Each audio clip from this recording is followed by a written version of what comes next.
So we are back again with another topic of English, and this time we will be discussing about some writing skills. As all of you know, writing skills are the most important skills you require in your exams or anywhere you go. जहाँ पर भी आप लोग जाते हैं और जो drawback हम अपने खास करके इस एरिया में जो देखते हैं वो राइटिंग स्किल्स का होता है.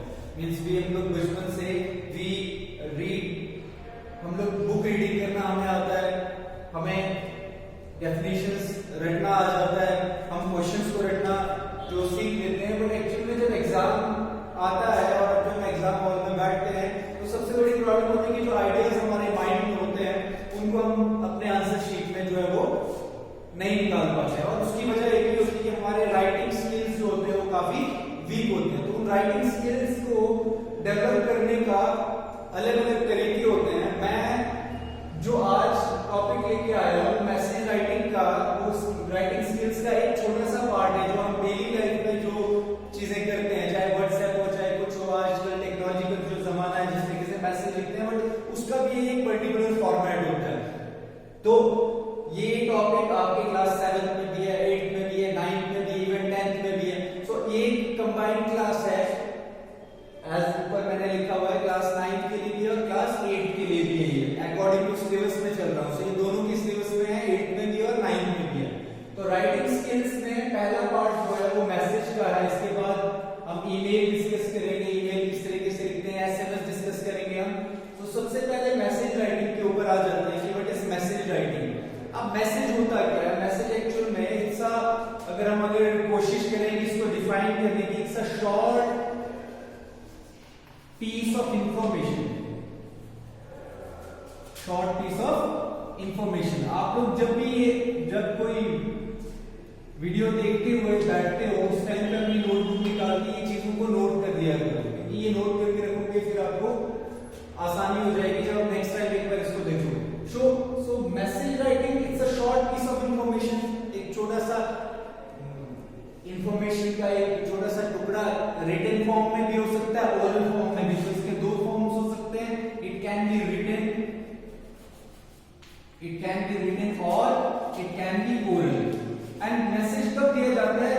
व्हेन, जब आप जिसको मैसेज देना चाहते हो, you know when you are, जब आप कहीं पे जा रहे हो आपने किसी को मैसेज कब देते हैं. ऐसा तो नहीं है मैं मेरे को बंदा मिल गया सामने, उसको मैंने जो बात बोली मैं किसी के और को नहीं, ऐसा नहीं है.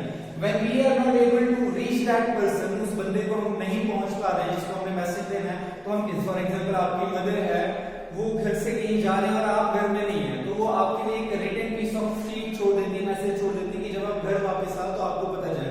और बहुत सारे एग्जांपल्स है कि आप कॉल करते हो अपने फ्रेंड को, आपका फ्रेंड आपको घर पे नहीं मिलता है और आप जो भी फोन रिसीव करता है, कॉल रिसीव करता है, उसको कहते हैं कि मेरा ये मैसेज पास ऑन कर देना. फिर इसी में मीटिंग्स आपकी होती है, कोई आप घर पे नहीं मिलते हो, आपकी मीटिंग की इंफॉर्मेशन किसी और को दी जाती है, वो आपको पास ऑन करता है. तो ये रिटन पीस में शॉर्ट पीस ऑफ इंफॉर्मेशन होता है जो रिटन भी हो सकता है और जो ओरल भी हो सकता है. सो ये मेन पॉइंट पहला आपको पता चल गया. उसके बाद मैसेज हम इंटरपर्सनली दे सकते हैं, एक बंदे के थ्रू. मैसेज हम टेलीफोनिकली दे सकते हैं. तो ये अलग अलग वे है मैसेज के. अब इसमें जो पॉइंट्स हैं जो आपने याद रखने हैं वो क्या है? What are the main points which you have to keep in your mind while writing a message. तो आप नोट कर दीजिए इसको फिर से. Important point,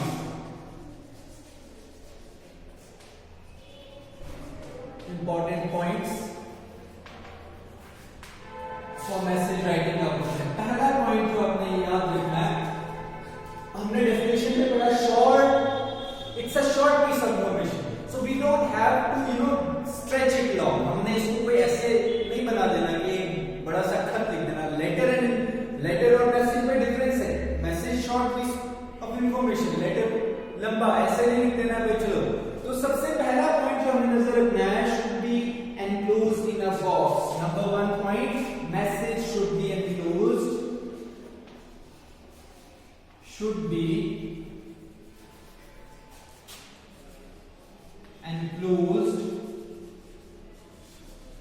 in a box. ठीक है, इस तरह का एक स्क्वायर बॉक्स, इसके अंदर हमने वो मैसेज लिखना है. जब आप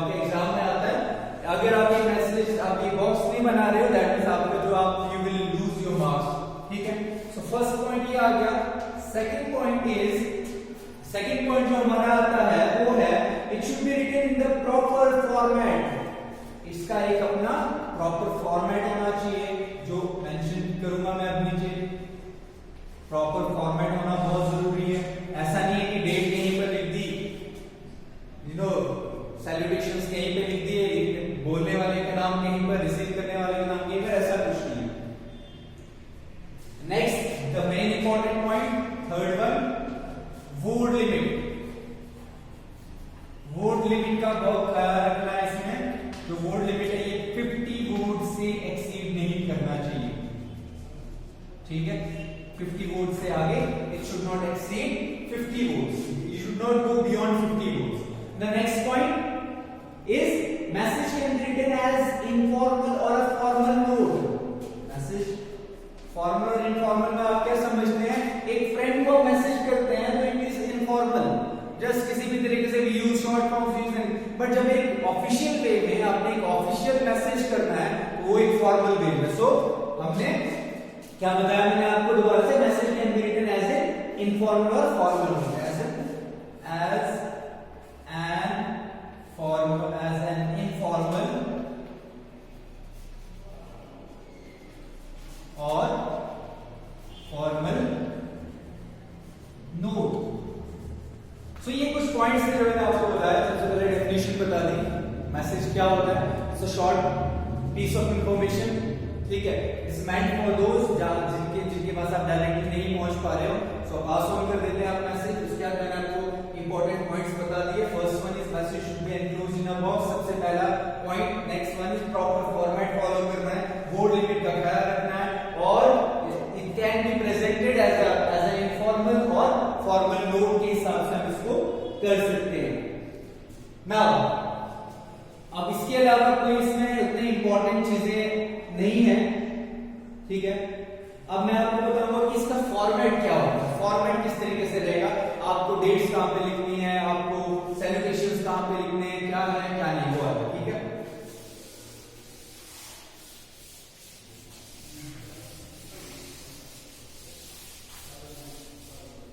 अब आता है इसका फॉर्मेट।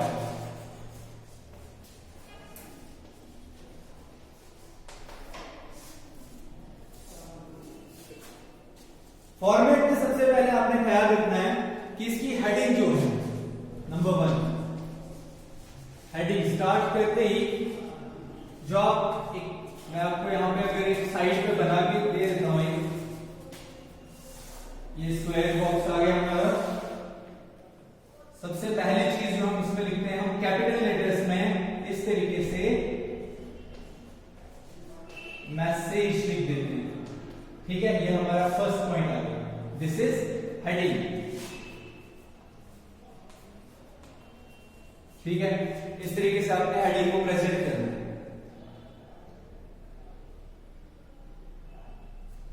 नेक्स्ट आता है डेट। डेट कहां पे आती है? It is written on the left side top पे। तो यहां पे हमारी डेट आ जाएगी, ये डेट आ जाएगी, ठीक है, ये डेट। तो फॉर एग्जांपल मैं यहां पे दे देता हूं 17 मई 2020, ये यहां पे आ जाएगा। सो नेक्स्ट पॉइंट आ गया हमारा डेट, ठीक है, ये आ गया हमारा नेक्स्ट पॉइंट। डेट के बाद time can be written both on the left and right side of the message, preferable to mention on the right side in order to show the wise usage of space. अब जो हमारा time होता है वो हम right side पे भी लिख सकते हैं, तो टाइम को लेफ्ट और राइट किसी भी साइड आप लिख सकते हो, बट प्रेफर किया जाता है लेफ्ट साइड में लिखना, प्रेफर किया जाता है। वो मैं जब मैसेज आपको पूरा बना के दिखाऊंगा इधर, उसके बाद आपको क्लियरली पता चल जाए। तो लेफ्ट या राइट आप किसी भी साइड लिख सकते हैं। उसके बाद आता है हमारा टाइम भी आ गया। टाइम के बाद नेक्स्ट जो आता है वो आता है सैल्यूटेशंस। सैल्यूटेशन आ जाता है अगला, सैल्यूटेशन, अब रीडर सैल्यूटेशन में हमने क्या मेंशन करना है कि रीडर कौन है इस मैसेज का, who is writing it. Salutation reader important address the reader, it helps in providing. So obvious सी बात है, जो रीडर है उसका नाम भी मुझे मेंशन करना है। उसके बाद नेक्स्ट आ जाता है body of the message. Body का आपका जो मेन मैसेज है वो इधर इस एरिया का मैसेज जो मेंशन कर देते हो, ये बॉडी आ जाता है। ठीक है, सैल्यूटेशन यहां पे आ जाएगा। ठीक, उसके बाद हमारा सेंडर, लास्ट में आता है हमारा सेंड करने वाला जो सेंडर होता है। सैल्यूटेशन के बाद भाई ये मैसेज किसने भेजा है, वो सेंडर। ठीक है, तो अब मैं आपको एक जो एक बना बनाया एक मैसेज है वो मैं बता देता हूं, एक किस तरीके से लिखना है इसको। तो मैंने डेट बता दी, ठीक है, हेडिंग बता दी, डेट बता दी। उसके बाद नेक्स्ट हमारा आता है टाइम। मैंने बताया आप टाइम चाहे किसी भी साइड लिख सकते हो। ठीक है, टाइम चाहे इस साइड लिख लो, टाइम चाहे इस साइड लिख लो, लेफ्ट या राइट कहीं पर भी। मान लो ये 7 AM आप लिख रहे हो, 7 AM और PM वगैरह, यहाँ पे भी आप लिख सकते हो। ये वाली आ गई मेन बॉडी। ठीक है, जो मेन बॉडी है, और लास्ट में हमारा सेंडर, यहाँ पे नीचे सेंडर आ जाता है, ये सेंडर भेजने वाला कौन है। सो ये फॉर्मेट आपने फॉलो करना है जब भी आपने एक मैसेज। अब जिसने ये फॉर्मेट फॉलो किया तो ये बॉडी कितने की मैंने बताई, 50 जो वर्ड लिमिट्स मैंने बताया वो इंक्लूडिंग एवरीथिंग, ये सब कुछ इंक्लूड करके 50 वर्ड में आना चाहिए। सो ये हमारा फॉर्मेट का मैसेज का। अब मैं आपको एक एग्जांपल के साथ एक मैसेज लिखवा देता हूं ताकि आपको एक आइडिया हो जाए कि एक मैसेज जो किस तरीके से लिखा जाता है।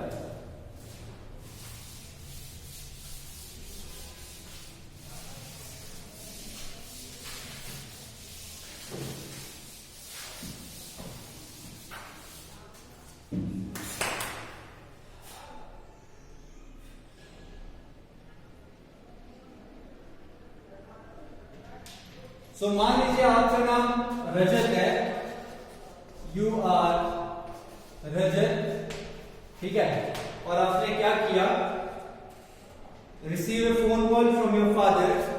मैं अभी शॉर्ट में ये पूरी कन्वर्सेशन लिख रहा हूं।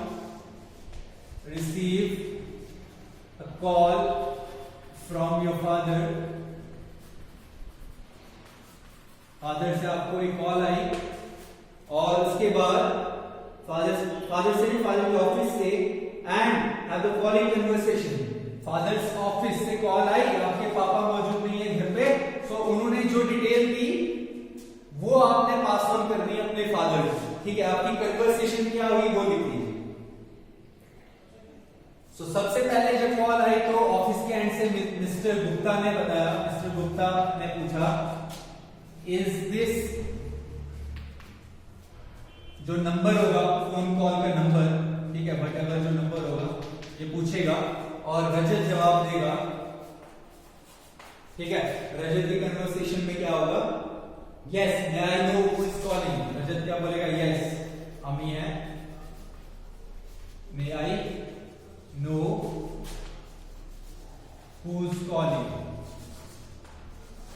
तो ये कन्वर्सेशन बता रहा हूं मैं आपको। अभी कोई मैसेज लिखने से पहले ये आपको एग्जाम में कई बच्चों को पता नहीं चलता है कि जो है क्वेश्चन कैसे आएगा। ये एग्जाम में आएगा आपको ये कन्वर्सेशन कि भाई इस तरीके से एक कॉल आई थी, रजत ने कॉल उठाई उसके पापा के ऑफिस से, ये बात हुई, इसके बेसिस पर आप मैसेज लिखो। अब मैसेज लिखने वाला कौन होगा इस केस में, मैसेज लिखने वाला कौन होगा, मैसेज जो लिखने वाला रजत होगा, और किसके लिए होगा वो, उसके फादर के लिए होगा। सो ये एनालाइज करना सबसे इंपॉर्टेंट होता है। कई बच्चों को पता नहीं चलता है कि भाई मैसेज किसने किसको लिखना है, तो वो सेंडर का नाम गलत लिख देते हैं या तो रिसीवर का नाम गलत लिख देते हैं। सो इसको एनालाइज करना सबसे इंपॉर्टेंट चीज होती है पहले। मिस्टर गुप्ता का, I am Suresh Gupta, can I talk to mister Mahajan. इसने क्या कहा, मिस्टर गुप्ता ने कहा, I am Suresh Gupta, so may I talk to Mr. XYZ, जो उसके पापा का नाम था Mr. XYZ या मिस्टर महाजन लिख लो। ठीक है, अब ये देखो ये बात चल रही है। उसके बाद तो रजत क्या कहता है? रजत कहता है कि अब रजत जवाब दे रहा है कि आई एम सॉरी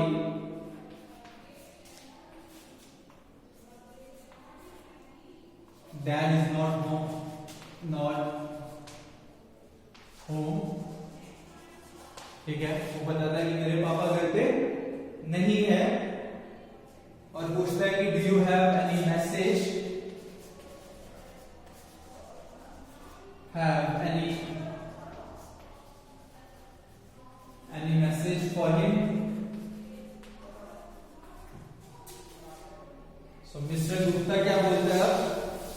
अब मिस्टर गुप्ता देखिए, अब यहां पे पता करने की बात है कि अब मेन जो हमारा मैसेज की बॉडी होती है उसमें हमने क्या लिखना, हम इस कन्वर्सेशन से यहीं से ढूंढ सकते हैं। अभी तक तो सिर्फ किसके बीच में, रजत के बीच में और मिस्टर गुप्ता के बीच में बात हो रही थी। हाँ भाई, कहाँ है आपके पापा? घर पे नहीं है, आपको कुछ बात करनी? हाँ मैंने बोला। वो जो मिस्टर गुप्ता जो इंफॉर्मेशन देने वाला है, that will be the main body of that message. ये आपको यहीं पे पता चल जाएगा कि हाँ मुझे अपने मैसेज में मेन पार्ट को था, उस पे हम ये नहीं लिखेंगे हाँ mister Gupta called me, he asked about you, इतना डिटेल में नहीं, 50 वर्ड्स में जाना है। मतलब द मोस्ट इंपॉर्टेंट पार्ट जो होगा हमने वो आगे जो है डिस्क्लोज करना है। तो मिस्टर गुप्ता कहता है please tell him that the meeting fixed for tomorrow has been cancelled. Mister Gupta क्या, yes please inform him that the meeting fixed for tomorrow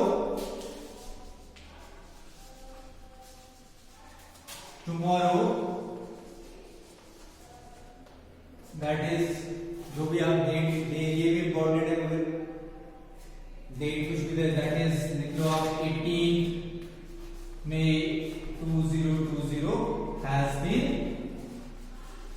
cancelled। अब ये हमारा मेन बॉडी, ये main part of the message है, ये ख्याल रखना आपने। सो ये लास्ट में रजत क्या बोलता है, ओके श्योर, ओके व्हाटएवर, जो भी ये कहानी है इसकी जरूरत नहीं है। अब ये जो मैंने आपको लिखाया, ये कन्वर्सेशन लिखाई, इसके बेसिस पर हमको अब जो फॉर्मेट डिस्कस किया उस तरीके से मुझे क्या करना है, एक मैसेज तैयार करना है। तो चलिए मैसेज तैयार करते हैं। स्टेप वाइज जो जो हमने डिस्कस किया उसी तरीके से मैसेज पूरा बना। सबसे पहला स्टेप, कुछ बच्चे क्या करते हैं, पहले लिखते हैं मैसेज, बोला बाद में बनाएंगे बॉक्स। ऐसा नहीं होता है, वो एग्जाम के गड़बड़ाहट में भूल जाता है। सबसे पहला स्टेप क्या करना है, जहां पे ये स्क्वायर बॉक्स जो है वो तैयार करना है। ठीक है, ये हमारा पहला स्टेप होना चाहिए और ऐसे ही आप लोगों को नहीं चलना। दूसरा स्टेप, कैपिटल लेटर्स में MESSAGE मैसेज लिख देना है, अंडरलाइन कर देना है इसको। ये होता है ताकि रीडर के अटेंशन को ड्रैग किया जा सके, इसलिए कैपिटल लेटर्स में लिखा होता है। ठीक है, समझ में आ रहा है। नेक्स्ट उसके बाद जो मैंने आपको बताया था डेट, ठीक है, डेट मेंशन कर देनी है यहाँ पे, जो भी डेट थी, जो जैसे कि मैंने 18 मई 2020 17 को रिसीव किया था, 18 को मीटिंग जो थी फिक्स की, तो 17 में मैंने दे दिया डेट। उसके बाद टाइम मैंने बताया इस साइड की कोई साइड कोई फर्क नहीं पड़ता, so we will write on this side 7 AM लिख लो इधर। ठीक है, उसके बाद नेक्स्ट आता है हमारा, अब रजत जिसको मैसेज देना है वो अपने पापा को मैसेज देना है, सो डैडी, सो यहां पे लिख दिया। अब हमारा main body, mister Gupta called from office, Mr. Gupta called from office on telephone,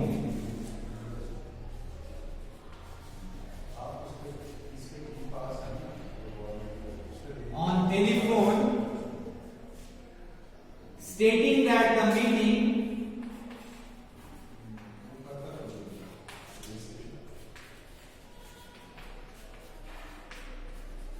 that the meeting scheduled for tomorrow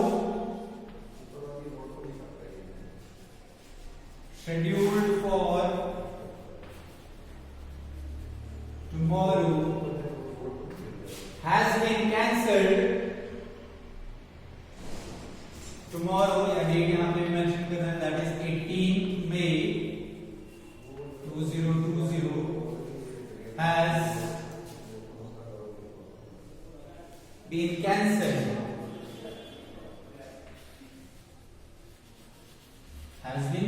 ये आ गया हमारा main body.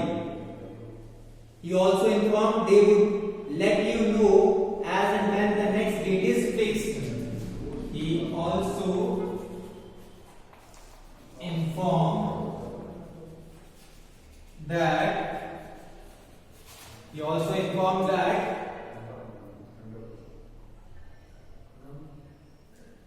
they would let you know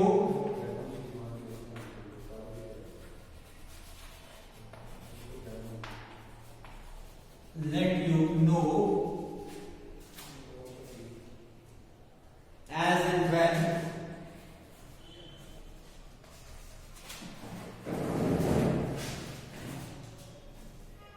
the next date is fixed for the meeting.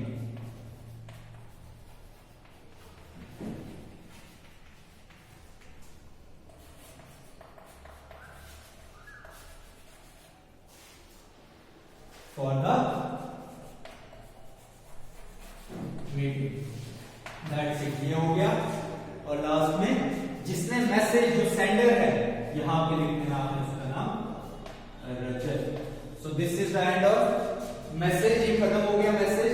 तो वही वापस से जो format हमने discuss किए, इंपॉर्टेंट चीजें हैं. किसको मैसेज दे रहे हो, कौन मैसेज दे रहा है, ये डेट, टाइम, ठीक है. तो this is the main part. इस तरीके से जिसका मैसेज आएगा उसके बाद स्कोरिंग आसान हो जाएगी. इसमें एक भी चीज छूटी, टाइम छूटा, मैसेज छूटा, ये छूटे तो हर एक पॉइंट पे आपका जो है मार्क्स कट जाएगा. सो आई होप आप लोगों को ये चीज जो है समझ में आई, मैसेज राइटिंग. और इसके बाद जो नेक्स्ट में राइटिंग स्किल्स में नेक्स्ट जो हमने पढ़ना है वो आएगा हमारा ईमेल राइटिंग आ जाएगा. इससे रिलेटेड कोई भी क्वेश्चंस हैं, आपका व्हाट्सएप प्लेटफॉर्म है, वहां पे आप पूछ सकते हो. इवन